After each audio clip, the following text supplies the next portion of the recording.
You're listening to Permission to Shine, the podcast. Stories of overcoming obstacles and finding self-empowerment with Sharice Bisram, Inner Power Activation Leader. The Oxford Dictionary describes permission as the action of officially allowing someone to do a particular thing, consent, authorization. What if you were that someone and you gave yourself the permission to be everything you wanted to be and more? No more playing small and accepting less than. You are worthy of the life of your dreams, regardless of what it is that you've been through. And honestly, it's exactly what you've been through that has shaped you into the version of yourself that you are now. Like a diamond, you've endured so much, but instead of breaking, you have become stronger and brighter. And if that's not a reason to shine, then I don't know what is. And if nature can do it, then why the hell can't you? You are brave, you are strong, you are powerful, and you are enough.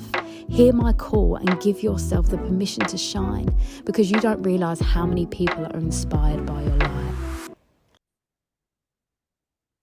Hi everyone, we are back and I have another really fabulous guest for you with an incredible story and an amazing life purpose and outcome, which obviously, is my jam. So I'm going to introduce you, Kim. Hey, Sharice, I'm really happy to be here.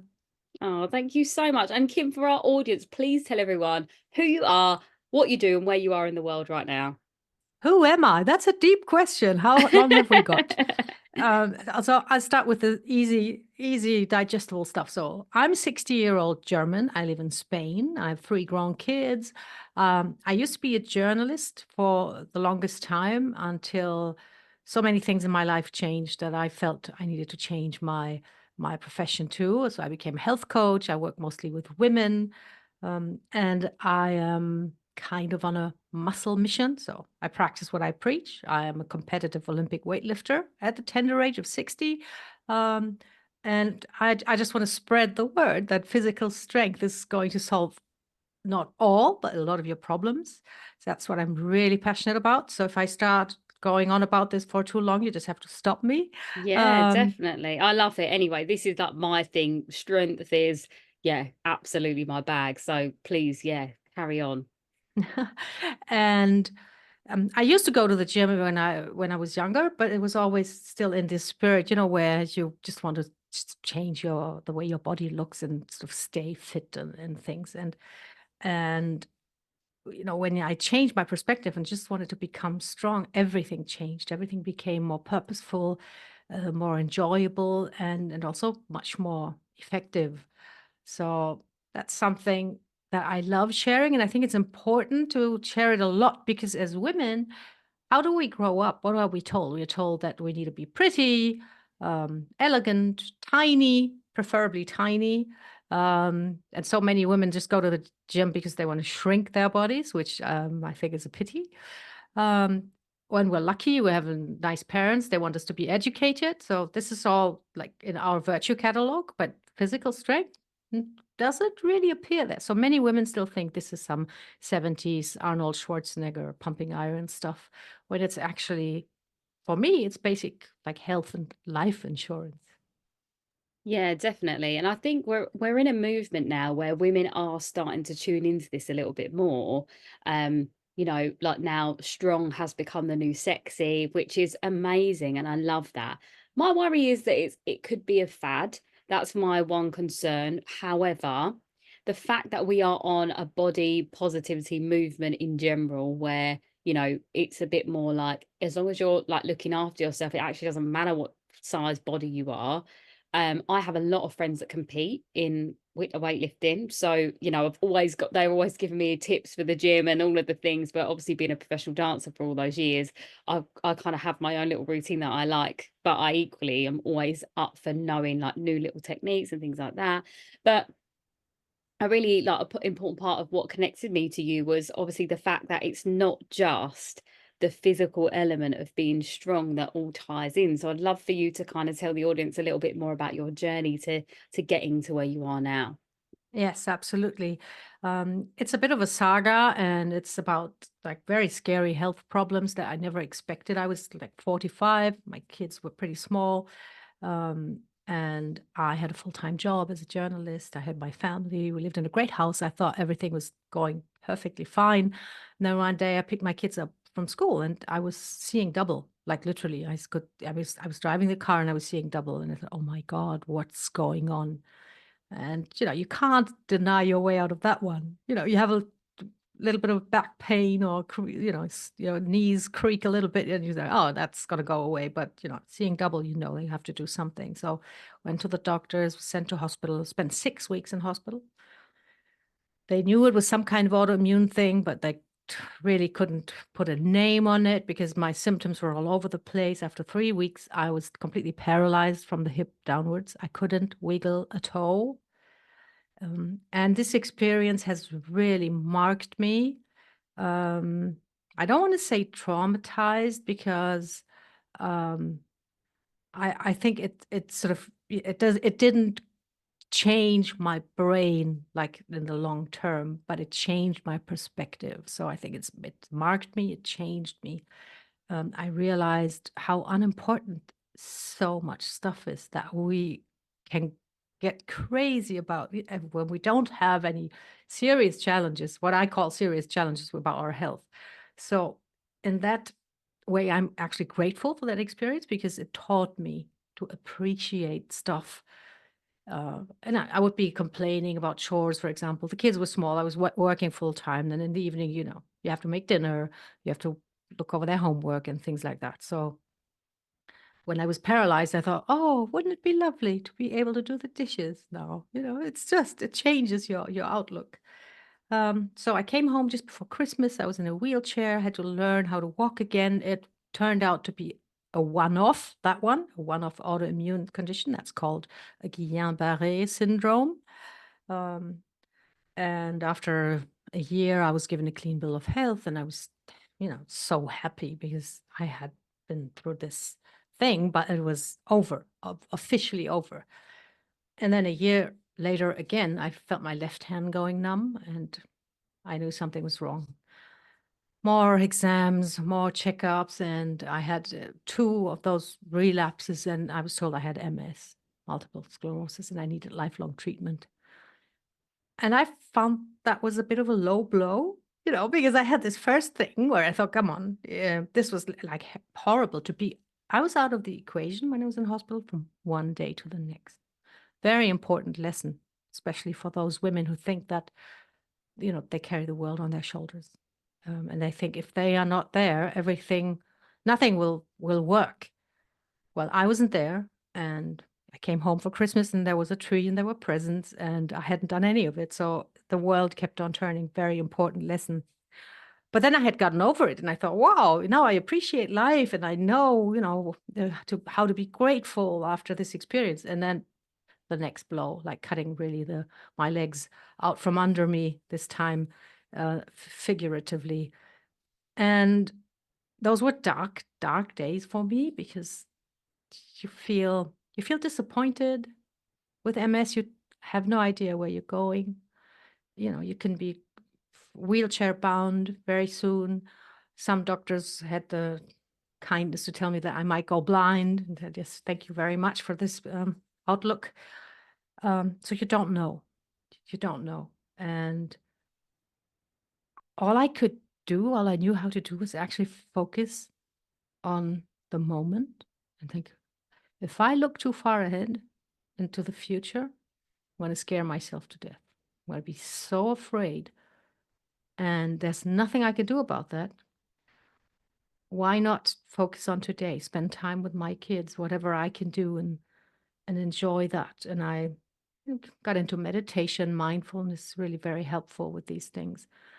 And when the doctor told me I needed lifelong treatment, I fought with him for an hour because I didn't want that. And I think that goes back to the hospital experience where I had lost all power. Like, if you can't even walk to the toilet, you are totally powerless.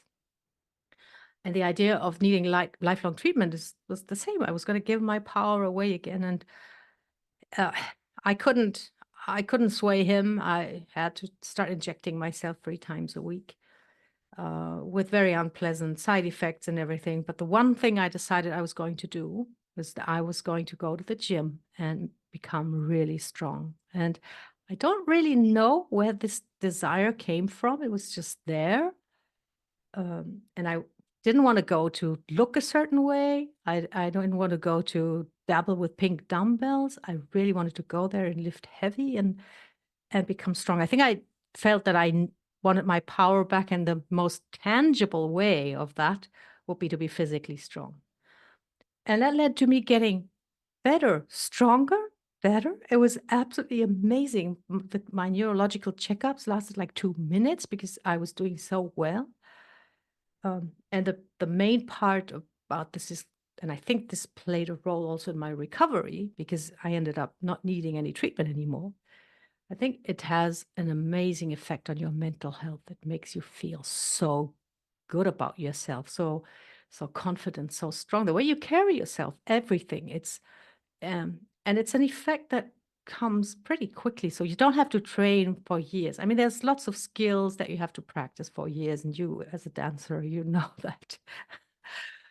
But this mental health effect of strength training, you can have that within 2 weeks. You feel different. And after, I think, 3 years of treatment, I was told that I could stop that. So I had another second shot at life. And that was also when I thought, maybe I'm onto something here. And I felt the need not only to be strong and powerful, but also to share this message.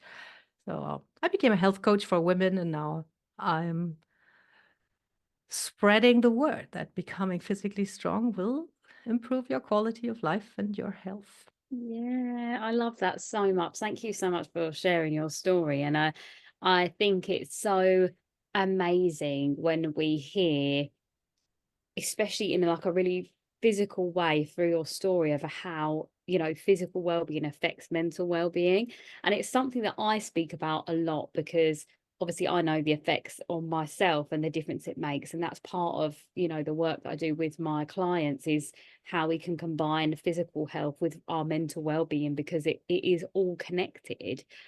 And there's so many key things that you said there.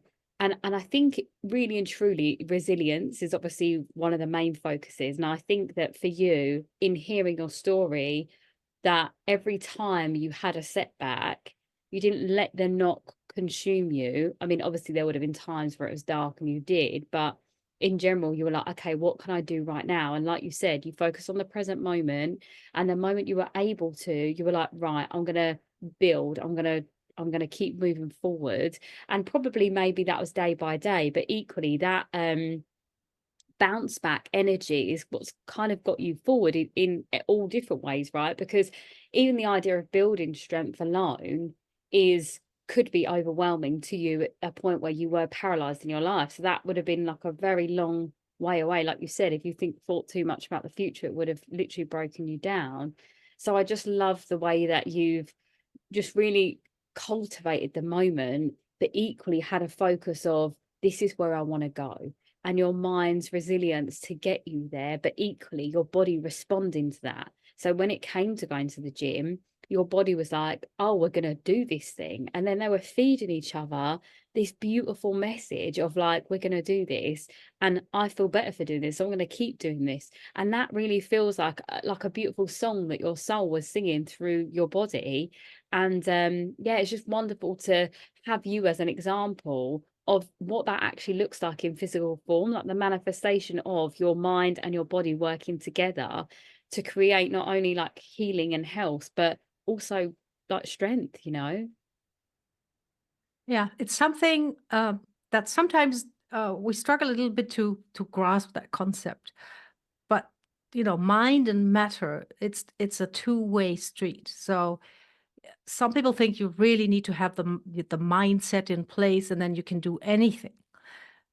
But you can actually also influence and improve the way your mind works with physical actions. It really goes both ways. Um, and for some people, that might seem hard to believe, especially if you're like physically in a situation where you think, I can't do anything. And that happens a lot to the ladies I work with. They think that they're too old, it's too late, they can't move anymore. And we just find the thing that they can do right now and then working the body actually will improve the mind. And then it becomes what you just described, this virtuous cycle.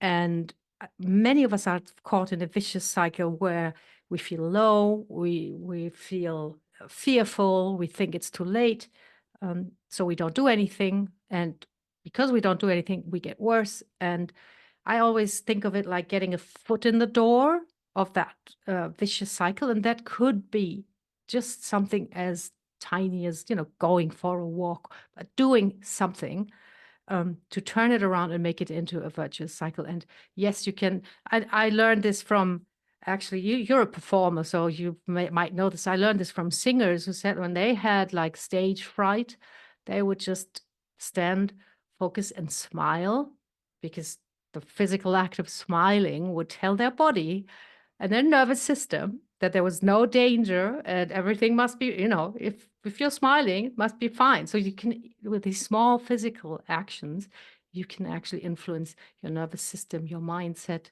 And I think that's an incredible lever that we can pull for our well-being. Yeah, absolutely that. And I actually teach my clients that in their reprogramming as well. So, like when they have limiting beliefs around things, I give them an action to do. So then they see it in themselves, and that builds their self-awareness. So then every time they say a limiting belief, they might, I don't know, tap their shoulder. So then they might find naturally they're tapping their shoulder, and then they realize what they're thinking about. And they're like, here we go. So I'm clearly thinking of a negative belief here, and it just helps build the self-awareness. But absolutely everything you just said there, adding the element of walking for people that want to get more mindful. It's a great way, isn't it, for people to start to connect back to themselves. Like walking meditations are such a thing, but also just that release. I think we always need a release of energy from our body. So I always say how space holds energy. So even where you're standing and sitting, you're holding the energy of whatever that emotion is. So getting up and moving around is always a good thing. I mean, I'm an advocate for that anyway.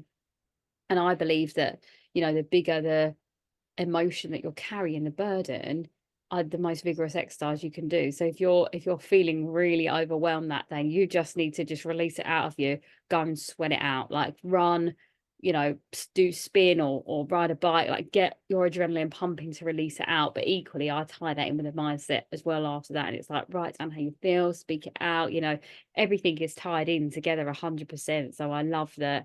Yeah, that's all part of this story for you. I guess obviously, you've had some real key moments there in your life where you've overcome, but what would you say the real moment was where you gave yourself that permission to like really shine and come out of yourself and make this your story? I think it was about a year or two ago when I started sharing that story, because it seems crazy to me right now what was going on with me. For me, this was just my life. And I really went from a wheelchair to a weightlifting podium, and I had never taken the time to look back and realize how far I had come. And actually, and that's got something to do also with my upbringing. I didn't think it was like okay to share a story of illness or disease, And I don't have any photograph of me in a wheelchair, because my husband would say, no, we don't want that. How horrible. And when I realized that this part of my life that I thought was sort of dark and terrifying and imperfect in a way, that, like the two-way communication, it's also my strength. It's what has made me. It has forged me. And when I realized that it was not only totally okay to share that story, but that was important to share that story, because it could give other women hope and perspective and just inspire them, and also, make me more complete as a person, how I show up. How can you know me if I don't tell you this part of my life? But I really had to give myself permission at some point because didn't came naturally to me. It really was something that I thought, oh yeah, okay, illness. We don't want to talk about illness, and I didn't even realize that I had an incredible journey, and the minute that sort of dawned on me, and I started sharing that story, it was liberating, really. Yeah. Oh, I love that so much. And it really is that, isn't it? Because I think there's two sides to that not sharing. I think one side works as in you don't want to manifest more of it. So I get why people don't want to share that, situation. But a lot of it is the shame, isn't it? Around, oh, like these things happen. It's not the greatest thing. And I think even down to like people sharing their feelings, they're so worried that people are going to shame them or judge them for it that they don't share it. But as humans, I fully believe, and I think it's proven now from the work that I do, that people want to hear what you've been through, the hard stuff, because that's where they relate to you. That's the humanness part. We're all trying to project this image of, like we said, perfection or beauty or whatever it is, the outside world. But the moment we lift that veil and we show who we truly are, that's when people really, really connect. And that's because they can see that you're a real human. And I think that we're all searching for that now, especially I talk a lot about astrology, and currently we're going through a shift and we're going into the age of Aquarius, and Aquarius is the rule breaker. So instead of it being regimented like Capricorn and like status quo, that's all crumbling down now, and people are looking for authenticity. So I'm really glad that you did give yourself that permission to shine and be honest and vulnerable with who you are and how you got here, because it's really an incredible story that you've overcome so many health issues and now you're like thriving. That is just such a beautiful, not only a story of like resilience and the fact that you've overcome, but the fact that anyone that is in a situation where they feel helpless, like there is a way out, and actually your mind can absolutely achieve what it can conceive. So I think that, yeah, it's really wonderful that you're doing this right now. But I did want to ask, obviously on that, are there any parts of you that are still maybe suffering from, like, I don't know, whether it be maybe imposter syndrome or like something in your life that's you feel like you're having to keep working through? Absolutely. And it's something that comes up and very regularly in my weightlifting, which is crazy. But sometimes, um, because these are very high intensity situations when you compete in weightlifting, you have like 30 seconds or 60 seconds to make a lift, and then you have to be focused, you have to believe in yourself, you have to do all these things. And sometimes I struggle with that, and um, I think that there's still some kind of belief in me where I feel that I don't deserve this. I don't deserve to win, or I don't deserve, to be that super happy, healthy person. And you know how this is. It's not a thought that, it's not the sentence "I don't deserve this" that I'm thinking, but I can feel that I'm holding back with stuff. Um, and I think there's like a background feeling that I feel that I have been so lucky. I got out of this thing. I have 3 wonderful kids. I live in a safe place. I have so many blessings that, is it right to sort of go for more, go for something else, keep striving for something? And this is something that I'm working on right now, because um, I don't know if it's like really holding me back, but it is a little bit. Yeah, it's a bit like a weight that I'm carrying, actually, where I think, Mm, come on, Kim, you've all this, you have all this luck, all these blessings, everything.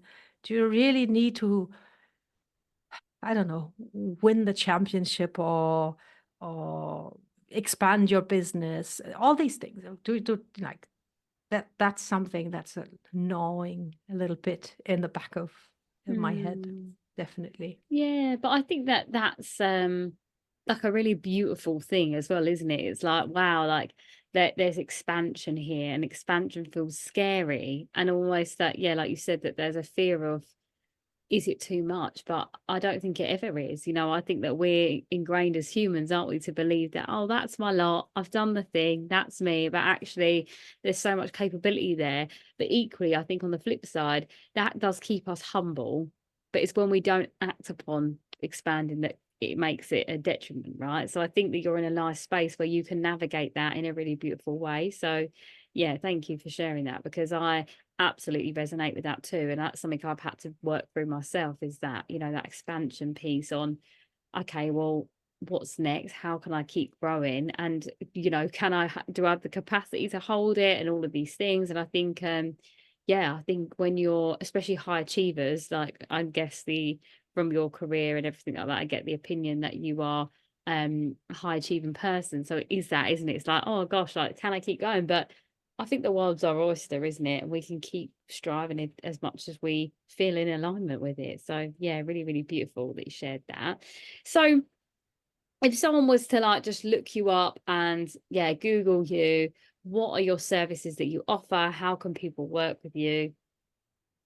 Yeah, so I help women, you know, from their 40s onwards, who struggle with all kinds of problems, and it could be just physical, feeling tired or heavy, but it's also a lot of times this feeling like my body doesn't work the way it used to, and if I tried all those diets and they used to work and now they don't, and so I help those women sort of start training, working out in the safety and comfort of their homes, because so many women that age don't want to go to the gym, and I totally understand. So I developed this method where you can get in shape by doing stuff in your home, and it takes you 15 minutes a day. And I think that's really important because it lowers resistance from the outside.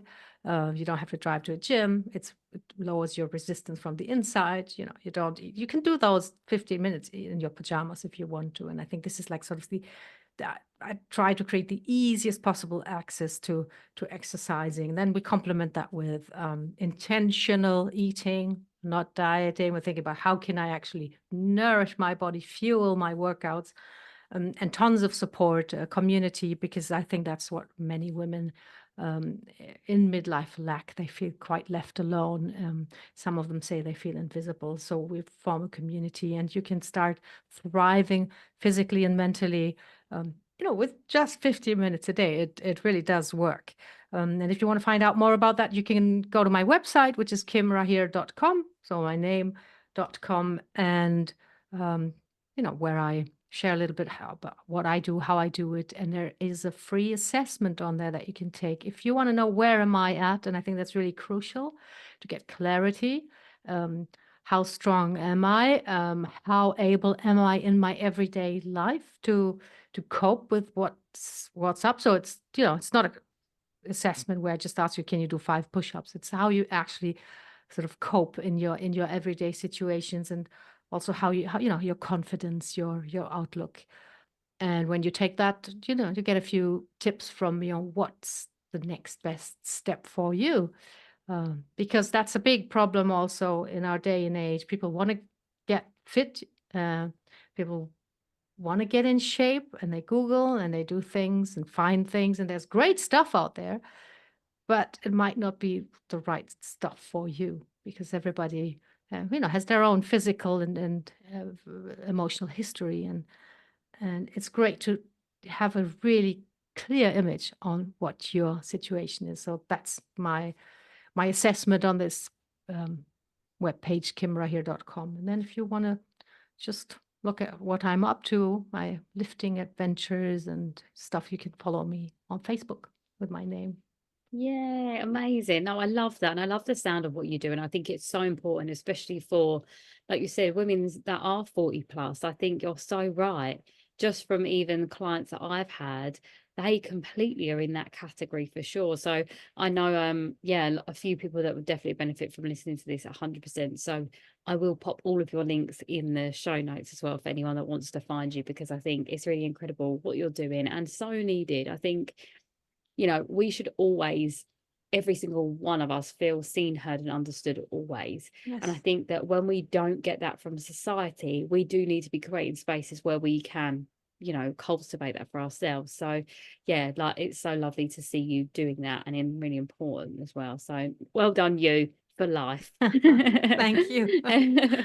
But yeah, I would love for you to kind of share a little bit of a soul to soul message. So, so anyone listening, a younger version of you, just something you feel aligned to say right now. The one thing that's really close to my heart, and I think that can change anyone's day, like really from 1 minute to the next, is forgetting about the big picture. I know this sounds counterintuitive because everybody says, "Oh, but you have to see the big picture." And then, and when you turn away from that for just a second, and focus on the next moment. What can I do now? What can I do now to make myself feel better, or maybe feel someone next to me feel better, or make the world a little bit of a better place, whatever it is. But now, what can I do now?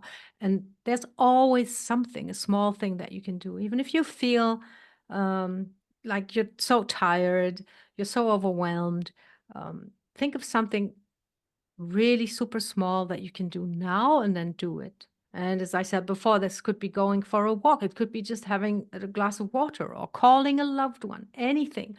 But some kind of action that you can take in this moment.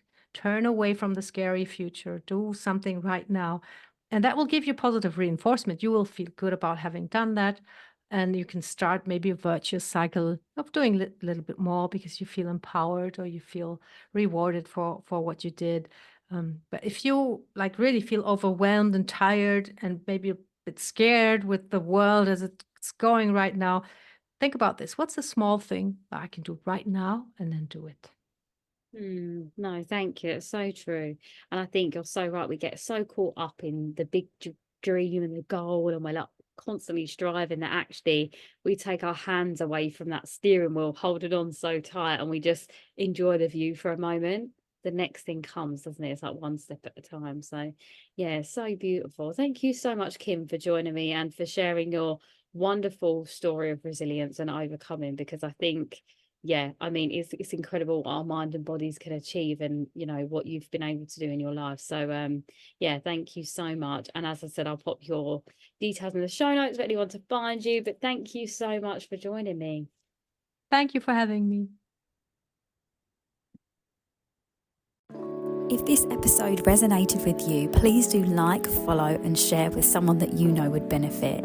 If you're looking to dive in deeper to becoming your most unapologetic, most authentic, shining self, please do head to my website and join my newsletter, where you'll find out about all of my upcoming events and speaking opportunities and all of the things that I have going on. And also, if you would like to work with me, please do drop me a DM on any of my socials or through my website. Love and light.